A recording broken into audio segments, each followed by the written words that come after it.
Kerkgemeenskap, ek hoop het gaan goed met jou, ek hoop jy het 'n geseënde paar weke agter die blad. Vandag se tema is dalk kort en kragtig, dalk het jy hom al gehoor, maar is 'n tema wat ek al hoe meer en meer agterkom, mense nie oor praat nie. En ons is nou laat in Oktober, is die 21ste Oktober, so 8:45 in die oggend wanneer ek hierdie video maak. En 'n tema wat nou vir die volgende week, 2 weke baie na vore gaan kom en een wat nou al vir die afgelope paar weke opgebou het, is hierdie tema van Halloween. Nou, ek weet baie ouens het nou al video's gemaak daarvan en baie ouens het al goed uitgegee en raad en moet jy daarin deel, moet jy nie daarin deel nie. Ek wil graag net vanuit die Bybel hierdie hele tema van Halloween bestudeer en ook net vir ons as ouers, Christelike ouers, en nie net Christelike ouers nie, almal.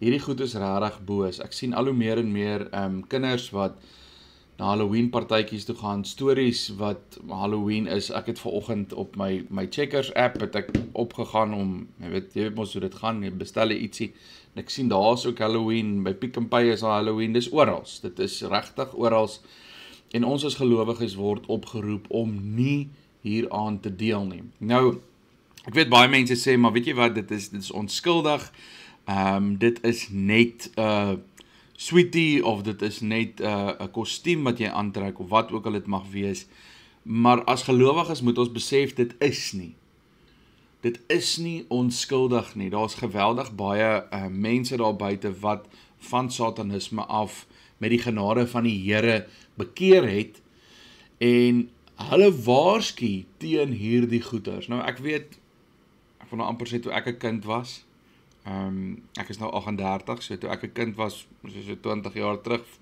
25 jaar terug, daar was nooit enige iets van hierdie tipe goede nie, daar was nooit Halloween partytjies nie, en sulke tipe dinge nie, so ons was nie blootgestel daaraan nie. Vandag is dit regtig net oral. So, wat sê die woord, is dit onskuldig? Ons weet nou al, dit is nie onskuldig nie, ons gaan nou hier, gaan ons baie duidelik sien vanuit die skrif, en dan ook iets wat Anton LaVey gesê het. Anton LaVey was die stigter van die satanistiese kerk. Hy het gesê, hy is dankbaar dat Christelike ouers hulle kinders die duiwel laat aanbid een aand in die jaar, en dit is nou die 31ste Oktober. Ons moet nou nie alles, jy weet, ernstig vat en kop toe vat wat die ou sê nie, of gesê het nie, maar ons kan nie deel aan duiwelse praktyke en sê ons is gelowiges nie. Daar's een van twee paaie wat ons kan kies. Of God, of die bose, of die duiwel.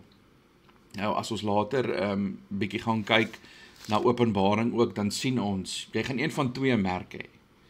Of die naam van God, dis die 144.000, hulle wat die naam van God op hulle voorkoppe gaan hê, die ontelbare menigte wat Johannes sien in hoofstuk 7, of jy gaan die merk van die diere, een van die twee. Dis hoe ernstig hierdie ding is, en ek is eintlik baie verbaas dat nie meer mense hieroor praat nie. So kom ons kyk na die teksgedeelte. Ons gaan nou by Efesiërs 6 ook kom. Ek glo meerderheid van julle dit verwag, maar hierdie teksgedeelte wat ek nou wil lees is 1 Korintiërs 10, en ek lees uit die 83 vertaling. As jy enige ander vertaling voor jou het, asseblief hou hom oop voor jou. Ek lees uit die 83 vertaling, want dit lees makliker, maar ek bly nie net by hierdie vertaling nie. Ek gaan na die Grieks toe, ek gaan na die 33, 53 toe, ek gaan na ander vertalings toe ook om te gaan kyk, hoe word dit daar ook uitgedruk. So asseblief, dit is net die teks wat ek voor my het. Nou, hierdie is 'n teksgedeelte wat gaan oor die waarskuwing teen afgoderry. Nou dadelik sê jy dalk dink, maar ek aanbid nou nie Halloween nie, en ek aanbid nie die duiwel nie, en al die tipe dinge. Maar ek wil graag hierdie gedeelte lees. Daar staan, broers, ek wil julle daaraan herinner, dat ons voorvaders almal onder die beskerming van die wolk was, en dat almal veilig deur die see gegaan het. Omdat hulle almal vir Moses gevolg het, is hulle almal in die wolk en in die see gedoop. Almal het dieselfde geestelike voedsel geëet, en almal het dieselfde geestelike drank gedrink. Hulle het gedrink uit die geestelike rots wat met hulle saamgegaan het, Die rots was Christus. Tog was God met die meeste van hulle nie tevrede nie, want hulle het in die woestyn omgekom. Hierdie dinge het gebeur as voorbeeld vir ons, dat ons nie deur ons sondige begeertes moet laat dryf nie. Baie belangrik. Ons moenie onsself deur ons sondige begeertes laat dryf nie. Julle moenie afgodsdienaars word, soos sommige van hulle oor wie daar geskrywe staan nie. Die volk het gaan sit om te eet en te drink en het opgestaan om hulle aan uitspattighede oor te gee. Hier is 'n verwysing terug na Exodus, die goue kalf, wat daar alles gebeur het, hoe die volk teen die wil van God opgetree het. Laat ons nie onsedelikheid pleeg, soos sommige van die onsedelikheid gepleeg het nie, en op een dag het daar 23.000 omgekom. Laat ons Christus nie uittart nie, soos sommige van hulle hom uitgetart het, en hulle het deur slange omgekom, en moenie teen God in verset kom nie, soos sommige van hulle in verset gekom het, en hulle het deur die engel van die dood omgekom. Hierdie dinge het oor julle gekom, is 'n voorbeeld vir ons, en is opgeskryf as waarskuwing vir ons, want die einde van die tye sal beleef. Bly net by my, ons gaan nou daar kom. Daarom, wie meen dat hy staan, moet oppas dat hy nie val nie. Baie van ons dink, ag, dis okay. Dis sommer net jy weet, dis sommer net nog 'n dag, sommer net nog 'n partytjie, sommer net nog iets om deel te hê. Dis nie die einde van die wêreld nie. Ons dink, luister na hierdie woorde, daarom wie meen dat hy staan, moenie oppas dat hy val nie. Geen versoeking wat meer is as wat 'n mens kan weerstaan het julle oorval nie. God is getrou. Hy sal nie toelaat dat julle bo julle kragte versoek word nie. As die versoeking kom, sal hy ook die uitkoms gee, sodat julle dit kan weerstaan. Daarom, my geliefdes, moet niks met afgodsdienst te doen hê nie. Afgodsdienst is dit wat jou tyd wegvat van God af, wat jy eintlik tyd met God moet spandeer. Ek lees dit weer. Daarom, my geliefdes, moet niks met afgodsdienst te doen hê nie. As jy weet dis verkeerd, kom weg daarvan. 'n Engelse gesegde, when in doubt, throw it out. Ek lees verder, vers 15, ek praat met julle as verstandige mense, beoordeel self wat ek sê, die beker van danksegging, waarvoor ons God dank, is dit nie die gemeenskap met die bloed van Christus nie. Die brood wat ons breek, is dit nie die gemeenskap met die liggaam van Christus nie. Omdat dit een brood is ons baie saam een liggaam, want ons het almal deel in die een brood. Nou, luister mooi. Kyk maar hoe dit is by die Joodse volk. Kom daar dan nie gemeenskap tot stand tussen die offeraltaar en die wat die offers eet nie. Wat wil ek hiermee sê? Dat 'n afgodsoffer of 'n afgod enige beter kennis het? Nee. Maar die wat aan hulle offer, aan duiwels offer en nie aan God nie. En ek wil nie hê julle moet met duiwels gemeenskap hou nie. Julle kan nie die beker van die Here drink en ook die beker van duiwels nie. Julle kan ook nie deel hê aan die tafel van die Here en ook aan die tafel van duiwels nie. Of wil julle die Here uithard? Is ons miskien sterker as hy? Baie belangrik, hierdie laaste gedeelte, en ouers, oupas, oumas, ooms, tannies, wie ook al jy is, seun of dogter, luister asseblief hierna, en wees verseker, hierdie is baie belangrik. Nee, maar die wat aan hulle offer, aan duiwels offer, en nie aan God nie, en ek wil nie hê, julle moet gemeenskap met duiwels hou nie. Julle kan nie die beker van die Here drink en ook die beker van duiwels nie. Julle kan nie deel hê aan die tafel van die Here en ook aan die tafel van duiwels nie. Ons kan nie dit doen nie. Of wil ons die Here uithard? Is ons miskien sterker as hy? Ons wil nie die Here uithard nie. So kort en kragtig vir almal wat luister. Ons weet en ons is verseker dat Halloween is 'n duiwelse gebruik. Klaar, finish. Dis verby. As jy wil gaan lees 'n bietjie oor die geskiedenis daarvan, van waar af dit kom. Dit is duiwels. Ons kan nie deel hê aan hierdie duiwelse praktyke. Ons kan nie die beker van die duiwels drink en ook van die Here nie. Ons kan nie aan die tafel van die duiwels deel en ook aan die tafel van die Here nie. En ons as gelowiges, as kinders van God, deel aan die Here. Soos ek gesê het, is vandag die 21ste Oktober. Dalk het jy planne later hierdie week om te deel aan sulke tipe partytjies, of dalk stuur jy jou kinders of iets van dit. Dis belangrik dat ons hieroor praat en vir mekaar sê, stop. Stop. Kom weg van hierdie goed af. Ons deel aan die tafel van die Here. Ons wil nie die Here uithard nie. Moenie dink dat jy sterker as hierdie goeters nie. Moenie dink dat ag, dis net sommer nog 'n dag nie, ag, dis sommer net 'n kostuum nie. Dis erger as wat ons dink dit is. Dit is belangrik dat ons weet, as gelowiges, en Openbaring sê dit vir ons baie duidelik, lewe ons in die laaste dae, ons weet hier's boosheid, slegte dinge, ons weet hier's seerloosheid, losbandigheid, ons weet wat aan die gang is. En nou dat jy weet dat Halloween verkeerd is, al sê die wêreld wat, kom weg daarvan af. Kanselleer jou planne, as dit Halloween goeters is. Kry jou kinders weg van daai partytjies af. Ons bid dat die Here ons sal sterk maak, en dat ons werklik gefokus sal bly op hom. Nou is dit ook belangrik, om in hierdie stryd, want ons moet nie 'n fout maak nie, hierdie is 'n stryd, om ook na Efesiërs 6 toe te gaan, die wapenrusting.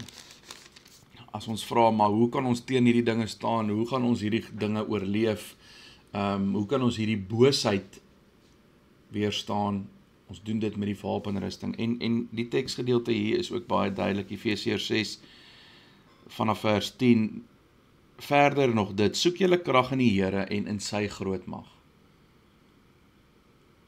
Moenie jou krag in jouself soek nie, dit gaan nie oor jou nie, dit gaan nie oor ons nie, dit gaan oor die Here, dit gaan oor sy glorie, dit gaan oor sy heerlikheid, dit gaan oor sy majesteit. Soek jou krag in hom, trek die volle wapenrusting aan wat God gee, sodat jy op julle pos kan bly, ondanks die listige aanslag van die duiwel. Ek het so 2 weke terug gepreek oor hierdie teksgedeelte, hierdie listige aanslag, as ons gaan kyk na die Grieks, dan staan daar scheming, as ons nou 'n Engelse woord kan gebruik, scheming, die duiwelse scheming. Hy is altyd besig met 'n plan. Hy is altyd besig iewers. In 1 Petrus staan daar ook, hy loop rond soos 'n brullende leeu, reg om jou te verslind. Maar God gee die wapenrusting, en hy gee die opdrag, trek die volle wapenrusting aan, sodat jy op jou pos kan bly, ondanks die listige aanslag van die duiwel. Luister nou hierdie baie mooi, want hierdie is 'n ding, hierdie is 'n tema waaroor ons nie genoeg praat nie. Julle kan sien, ek is passievol hieroor, want ons moet passievol wees. Ons stryd is nie teen die vlees en die bloed nie, maar teen die bose magte van hierdie sondige wêreld, teen die bose geeste in die lig. Terug by die tema van Halloween. As jy naïef genoeg is om te dink, dit is nie boos nie, asseblief, dink weer. Nie een van ons is perfek nie. Maar ons weet wat reg is en ons weet wat verkeerd is. Ons weet, want die teks sê dit vir ons, die skrif sê dit vir ons stryd is nie teen vlees en bloed nie, maar teen die bose magte van hierdie sondige wêreld, teen die bose geeste in die lig. Trek daarom, is die volgende sin, trek daarom die volle wapenrusting aan, en ek nooi jou uit, gaan lees daai teksgedeelte, trek die wapenrusting aan, staan reg, bly op jou pos, soek jou krag in die Here, veral in hierdie tyd. Ons gebed is, en ons gebed in hierdie tyd moet wees, veral hierdie tyd, Here gee dat mense wat betrokke is by Halloween, dat hulle sal bekeer, dat hulle sal wegdraai van hierdie sonde af, dat hulle krag sal soek in U, dat hulle nie sal deel aan die tafels van duiwels nie, maar dat hulle sal deel aan die tafel van die Here. Dat ons sal besef, ons stryd is nie teen vlees en bloed nie. Ons stryd, soos wat die teksgedeelte sê, is teen die bose magte van hierdie sondige wêreld, teen die bose geeste in die lig. Ons hoef nie permanent gefokus te wees daarop nie. Maar ons kan paraat wees. En die enigste manier wat ons paraat kan wees, is as ons die wapenrusting van God aantrek. Wie ook al jy is, waar ook al jy is, waar ook al jy in vasgevang is, as jy vasgevang is in so iets, ons bid. Al weet ek jou nog nooit ontmoet nie, al weet ek nie wie jy is nie, waar jy bly nie, waaraan jy deel het nie, onthou net ons bid. En die krag van 'n gelowige gebed, kragtige uitwerking. Kom ons bid saam. Ons Vader wat in die hemel is, Here, dankie vir die voorreg dat ons deur hierdie tegnologie werklik kan luister en kan leer vanuit die woord. Ek wil vir almal bid wat in hierdie tyd dalk betrokke is met Halloween en met duiwelse dinge. Vader, gee dat hulle sal bekeer. Gee dat ons nie sal deel daarin nie. Gee dat ons sal weet, dis afgodsdiens en ons wil niks daarmee te doen nie. Here, gee dat ons werklik in alles wat ons doen, Vader, nie sal deel die tafel en die beker van duiwels nie, maar dat ons in alles U wil sal uitleef. Vader, gee dat ons krag in U sal soek, dat ons die volle wapenrusting sal aantrek. Waar daar krag nodig is, Here, vir wie ook al nou luister, wat dalk wonder en wat dalk worstel met hierdie tipe dinge, gee dat ons sal besef, dis nie onskuldig nie. Here, waar ons 'n fout gemaak het, gee dat ons dit sal bely en vir U sal gee, dat ons bekommernisse vir U sal gee, en dat ons sal weet, U sorg vir ons. Dankie, Here, vir U genade en vir U liefde. Hou ons styf vas en gee dat ons vir U sal leef in alles wat ons doen. Amen. Kerkgemeenskap, baie dankie dat jy geluister het. Ek bid regtig dat ons almal sal sterk staan in hierdie tyd en dat ons werklik die wapenrusting van God sal aantrek in hierdie bose tye. Vrede vir jou.